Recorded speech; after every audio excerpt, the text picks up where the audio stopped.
Hi guys, welcome to our channel. Now this is Loki. Say hi. Hi. So Elsa and Loki are almost 5 months old now, and I wanted to talk today about the things I wish I knew before we got kittens. Before you bring your kittens home, try and prepare your home as much as possible. And this means cat-proofing the house. The common way to prepare for a new cat is to ensure you have toys, litter and food, and a cat tree and a variety of cat scratches is also a great idea. But something I didn't think about was putting away any breakables, choking hazards, and toxic foods and products, including household cleaners. Also, it's really important to block out any areas where they may become stuck. Secure your electrical cords, as your new kitten may choose to chew on them, and this is potentially dangerous for your kitten and also damaging for your electrical appliances. So we would recommend using cord protectors. Also, make sure your windows, doors and screen doors are latched.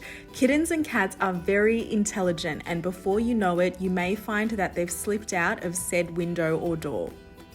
Now your kittens will be overwhelmed when you first introduce them to your house, so make sure that you provide a nice, calm, quiet environment for your kittens, at least for the first couple of days, and see how they acclimatize to their new environment, because it can be quite stressful for them. When the kittens first arrived, they were terrified of the sound of the vacuum. It's been 2 months now, and as you can see, Loki loves the Roomba, so it just goes to show that with a little bit of time, your kittens will end up adjusting to all the different sounds in the household.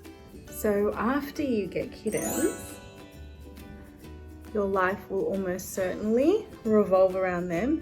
You should also be prepared to stay home a lot, because young kittens can only be left alone at home for a few hours at a time. As they get older, you can leave them for a little bit longer, but I would say please don't get a kitten unless you're spending most of your day at home or you work from home.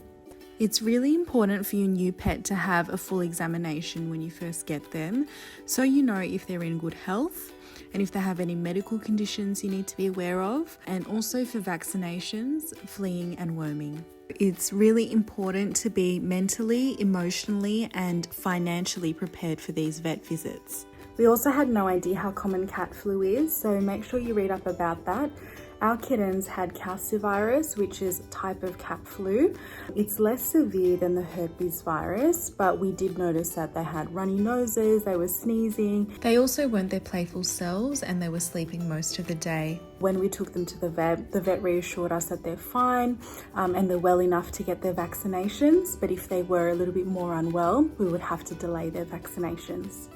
And another note about vaccinations, I can't stress enough how important keeping to the vaccination schedule is for your kittens. If you're not sure, make sure that you give your vet a call or bring your pet to the vet and they can give you more information. You need to make sure that you flea and worm your cats regularly.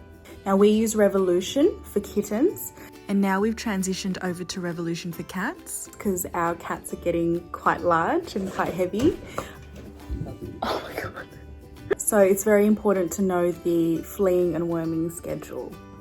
You need to play with your cats the right way. We found our kittens love to play outside, but be aware that Ragdolls are indoor cats, exclusively indoor cats, and should always be supervised. Play in an enclosed area or harnessed when outside, as they are not very streetwise and can run into danger very quickly.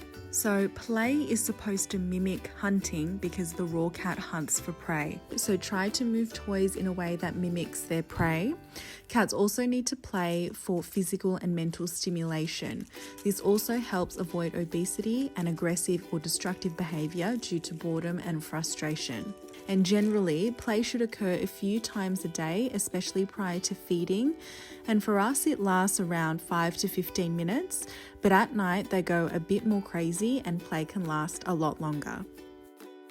Now, our cats are the sweetest and they're pretty well behaved. They don't necessarily have that much of a scratching issue. Something that they do is climb the curtains. I'm sure they'll get destroyed by the kids as well, so we're not too upset about it, but it's something that you need to be aware of. We didn't know that all of our furniture would have some level of damage. A lot of people think that cats are zero maintenance. And although they are low maintenance and they groom themselves and whatnot, you still need to check them every day where possible, and you should be grooming them at least a couple of times a week. We groom them every day and we check their faces every day, and we try our best to make sure that we look into their eyes and make sure that, you know, they don't have any foreign bodies in their eyes and in their noses. And don't forget to trim their nails at least once every couple of weeks, and also brush their teeth daily. Avoid using plastic bowls and plastic drinking fountains where possible. There is a risk of cat acne, which Elsa actually got from her plastic drinking fountain. We do clean it regularly, but we're just unable to clean all the bacteria off because plastic is porous. And luckily, by removing that drinking fountain immediately, the cat acne has almost completely resolved in 2 weeks. Another important point is to try to do your best to maintain a consistent routine for your kittens. It's best to try to keep sleep times, play times, and feeding times as consistent as possible. Let me know if you'd like to hear more about our daily routine with our cats. Regarding litter boxes, I would definitely try to stick with the rule that you have 1 litter box per cat plus 1.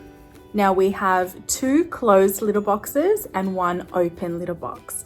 Now the only reason why we got 2 closed and 1 open was that we wanted to give them multiple options. And the kittens are very comfortable using the closed litter boxes without the door. Now with the litter boxes, it's really important to keep them clean because cats are very clean animals. Our cats won't use a dirty litter box, so we clean it twice a day, once in the morning and then once in the evening.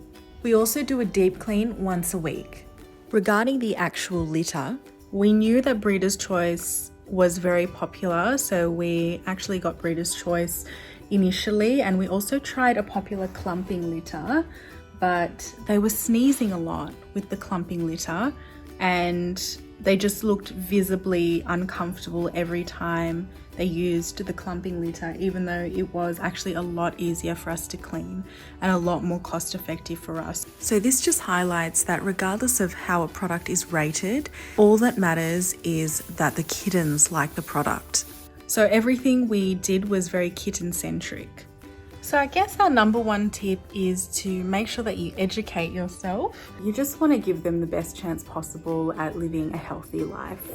So we became very obsessed with cat nutrition and cat health and all of those cat YouTube videos, Jackson Galaxy, Pixie and Bluebell, the Kitten Lady. So all of those YouTube videos have helped so much. And make sure that you're ready to have a cat, because although everyone says, you know, cats are incredibly low maintenance, you do have to make sure that you're available for them, especially when they're kittens, to spend time with them and to play with them and to brush them and groom them and make sure that they're healthy, because they are living dolls. And especially with Ragdolls, they are a little bit more high maintenance because they do need a lot of love, care and attention. They are the most beautiful, sweetest, fluffy little things, and I'll take all the damage to the curtains as long as we get to have them. We hope you liked this video, and if you did, give us a like and hopefully a subscribe so you can stay up to date with our uploads. And if you'd like us to discuss anything specific, comment below. So I think that's all for today. Thank you for watching.